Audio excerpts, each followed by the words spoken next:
pada tahun 1957, tertubuhnya Malaya, merdeka. Pada tahun 1963, Malaya itu kemudiannya menjadi Malaysia.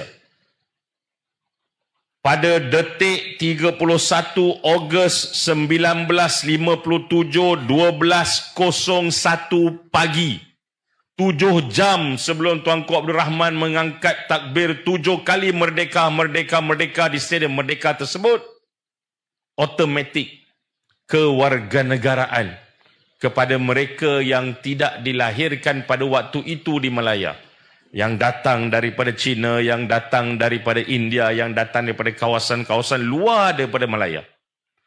Kontrak sosial yang diikat adalah mereka akan menerima keistimewaan orang Melayu dan keistimewaan orang Sabah Sarawak dan keistimewaan orang asal.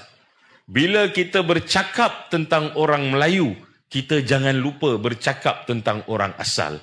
Bila kita bercakap tentang orang Melayu dan keistimewaan orang Melayu, dari segi undang-undang, jangan sesekali kita lupa tentang orang Sabah dan Sarawak. Kita semua sama dari segi perlembagaan. Kedua, perkara yang kita tidak boleh nafikan lagi adalah bahawa agama Islam merupakan agama persekutuan ini. Tetapi jauh lebih penting daripada itu, apabila kita baca perlembagaan, dan perlembagaan ini kita harus baca secara bersama. Kita tak boleh cherry picking. Kita tidak boleh ambil satu klausa dan kemudian asingkan daripada klausa lain. Kita kena bacakan sekali gabungannya.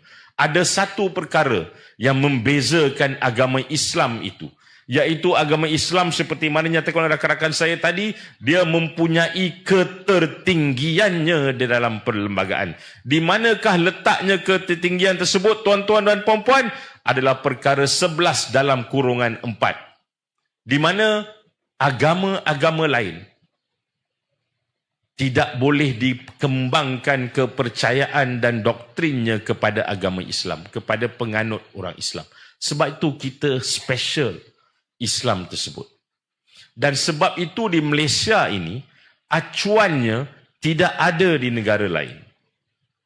Dan sebab itu, kesamarataan itu dipohon oleh mereka-mereka yang sekarang ini tidak puas hati dengan apa yang ada pada kita selama ini. Tuan-tuan dan puan-puan, mesti kita rasa pelik. Kenapa selama ini perkara-perkara seperti hari ini tidak pernah berlaku?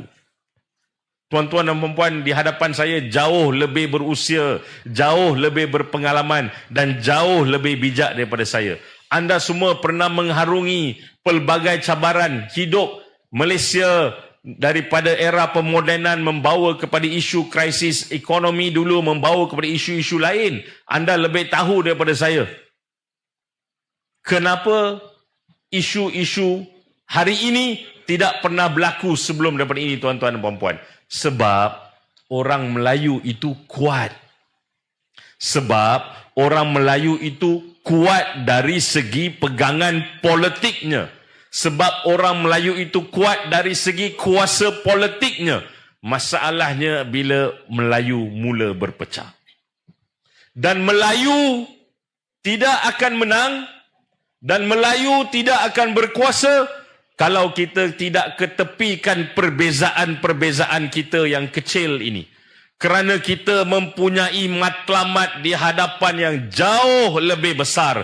Bibit-bibit kehancuran Islam dan Melayu di Malaysia telah pun bermula. Sama ada kita sedar ataupun tidak, ianya sedang dirancangkan dan ianya sedang giat dijalankan di hadapan mata kita sendiri.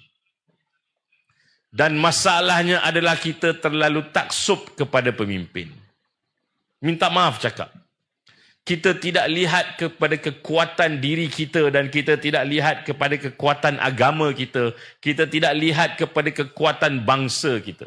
Kita kena ketepikan segala perkara ini. Sebab itu saya nak bagi tahu kepada rakan-rakan saya yang sedang mendengar. Saya ramai sebenarnya. Rakan-rakan saya yang sekarang menjadi menteri, timbalan menteri. Sama ada dalam UMNO maupun dalam PKR. Tolong dengar perkara ini. Ketepikan politik kepartian. Selamatkan Melayu dan Islam. Hari ini ianya harus bermula.